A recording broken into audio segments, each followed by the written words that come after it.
El tema de hoy está relacionado con la demonología. Vamos a hablar de el demonio Asmodeo, considerado o asociado con la lujuria. De hecho, anteriormente hemos hablado sobre los 7 pecados capitales y uno de estos 7 pecados de grave significancia, la lujuria, precisamente, pues de ahí la conexión con este ser del mundo de los demonios.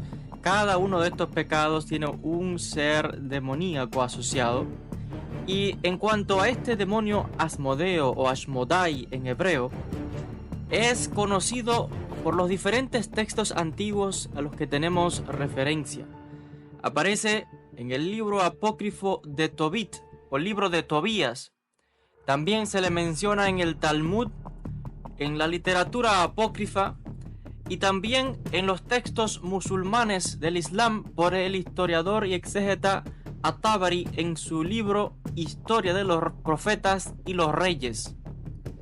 Lo encontramos también en tratados antiguos de demonología y al parecer es un demonio que es asociado y reconocido tanto en la religión antigua de los persas, el zoroastrianismo, el zoroastro, y también luego pasa al judaísmo.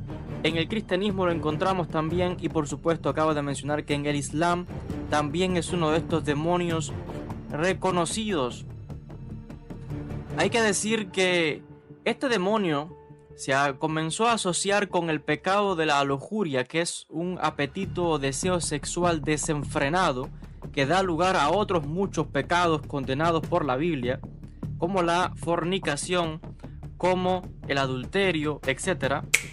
El hecho de que se asocia este demonio con este pecado se debe al relato que nos encontramos en el libro de Tobit o Tobías, donde allí se narra la historia de una muchacha llamada Sara, hija de Raquel, que al parecer esta muchacha no tenía éxito en el matrimonio porque cada vez que se casaba había un demonio, Asmodeo, que mataba a cada uno de estos hombres porque el demonio se había enamorado de la muchacha y por tanto cada vez que contraía bodas, pues este demonio asesinaba a los diferentes esposos hasta matar a 7 hombres, impidiendo que ella pudiese consumar el matrimonio. Es una de estas historias que nos narran de cómo un ente demoníaco de las fuerzas espirituales invisibles tiene este apego amoroso con mujeres humanas. Esto no es algo extraño.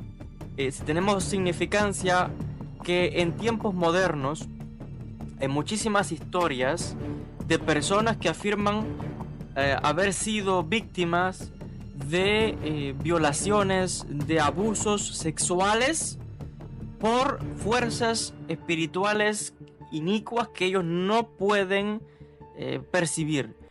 Hay muchas historias de personas que afirman, mujeres que afirman ser atormentadas por demonios, que literalmente narran cómo incluso cada noche son abusadas sexualmente o cada cierto tiempo e impiden que esta mujer contraiga matrimonio. Y esto es lo mismo que se narra en el libro de Tobit. Encontramos casos paranormales en la actualidad como lo que estoy describiendo. Claro, para muchos escépticos no creerán, pero para otros y aquellos que han atravesado y conocen de casos como estos, pues podrán hacerse eco de mis palabras. En el relato de Tobit se narra que Sara finalmente se compromete con este joven, Tobit o Tobías, un joven judío que recibe la ayuda del arcángel Rafael, que le cuenta cómo poder librarse de este demonio. Se narra que finalmente, siguiendo el consejo del arcángel Rafael, Tobit o Tobías hace lo que le indican y finalmente puede librarse de este demonio que no puede soportar aquel digamos que castigo que recibe y sale huyendo hasta la tierra de Egipto, donde allí se encuentra con el arcángel Rafael, que lo aprisiona y lo encadena. No se sabe más de la suerte de este demonio, pero les recuerdo y enfatizo otra vez que es asociado como el símbolo del deseo carnal.